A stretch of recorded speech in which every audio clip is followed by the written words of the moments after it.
Hello, ghouls and gals. I thought I'd add another episode to the Haunted ChaCha archives. Now, this particular story wasn't in the original archives, but it did happen to friends of mine, and I was included in part of it. The year was 1984. I was 15, and my friends were 14. Now, for some reason, we'll call them Lisa and Mandy. Lisa and Mandy had a strange belief that you couldn't call up the spirit of a dead person unless they'd been dead for at least 7 years. They needed 7 years of rest before you were allowed to call them. And their choice of calling them their way of calling a dead person was going to be a Ouija board. So Mandy's parents were away, and her older brother was supposed to be looking after her. He was 19 at the time.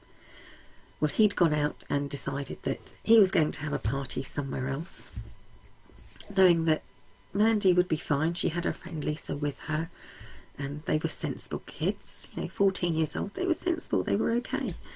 Also, he thought. As soon as, I'm going to call him Mike, as soon as Mike left the house, Lisa and Mandy decided that they would call up another friend of theirs. So there were 3 of them. They would make a Ouija board just out of paper and use a glass and call up the ghost of Elvis Presley. So they sat around in a room where they had basically moved all the furniture to almost the middle, and they'd set up this table, and they sat around on the floor with the glass and the paper that they used with all the symbols and everything else that they wanted, and started calling up, the ghost of Elvis. They each had a finger on the glass, each believing that really the other one would be moving the glass around the table. At first, it seemed to be a bit of a giggle. The glass was moving around. No one noticed that of the 3 girls there, as the glass was moving, none of them seemed to have their finger pressed hard upon the glass. No one really did appear to be moving the glass, though they weren't really taking much notice of that, and were just sort of like giggling and blaming each other. "Are you there?" they asked. "We want to talk to Elvis." Giggling, laughing. It was just one big joke, really. They carried this on for a good 20 minutes. And before long, they kind of got a little bit bored, each one thinking that one of the other 2 was the one moving the glass. They weren't really that into it anymore. Mandy then said, "I think we should go and have a drink. Let's go to the kitchen." She took her friends, went to the kitchen. While she was there, they had a thump coming from the room they had just left.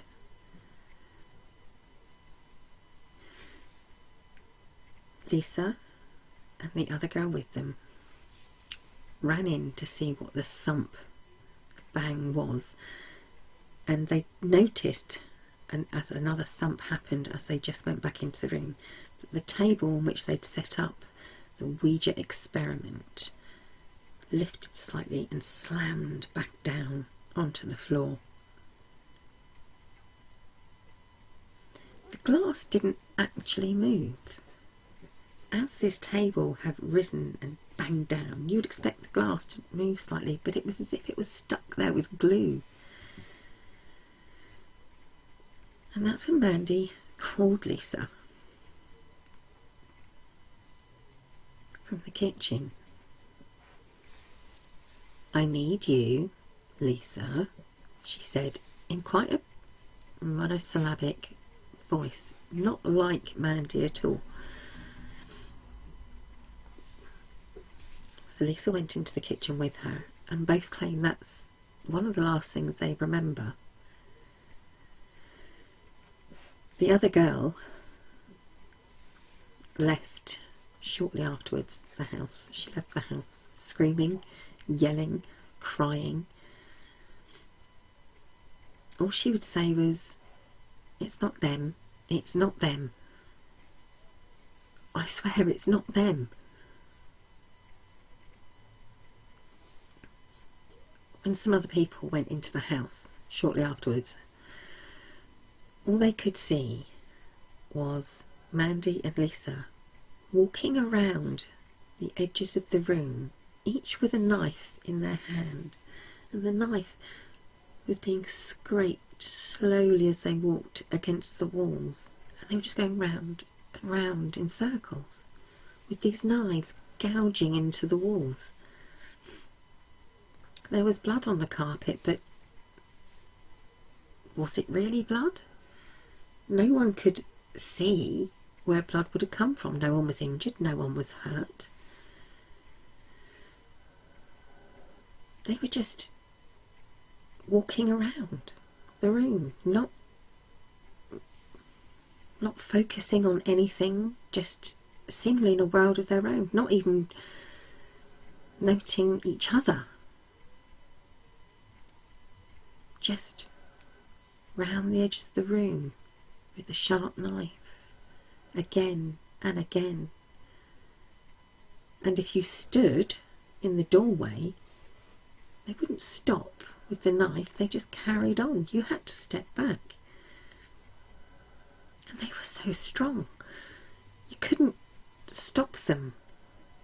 They just carried on like robots, strong robots. We actually rushed to the Ouija table as soon as the other girl had told us what was going on and what had happened earlier on in the evening, the reason why she'd left. And we picked up the glass. We turned it upright so that it was the right way up. Demanded that whatever it was that was in the room return into the glass to go back from whence they came. We screwed up the paper that they'd made this Ouija table with, this Ouija board with. We burnt it in the fireplace and then took the glass and smashed it in the flames of the fireplace. As soon as the glass smashed, Mandy and Lisa seemed fine. In fact, the first thing Mandy said was, "What the heck's going on? Mum and Dad are going to kill me." We cleaned up, we tidied up, we could not get the stain out the carpet. We still don't know what it was. They never did get in touch with Elvis. But what they did get in touch with and what did manifest in that room, I have no idea. I wouldn't like to guess, actually. Suffice to say, either they were extremely good actors or they really shouldn't have meddled in something that they didn't fully understand. Sweet dreams, everyone.